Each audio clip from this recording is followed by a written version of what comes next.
క్రోధినామ సంవత్సరం, దక్షిణాయనం, శరదృతువు, ఆశ్వీజమాసం. అక్టోబర్ 9వ తేదీ బుధవారం.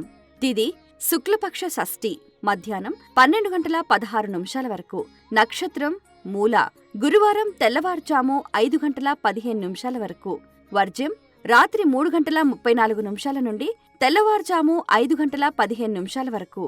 దుర్ముహూర్తం ఉదయం 11:39 నుండి మధ్యాహ్నం 12:26 వరకు.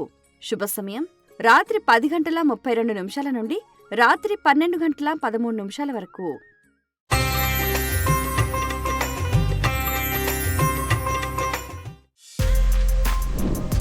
For more videos like this, subscribe Big TV channel.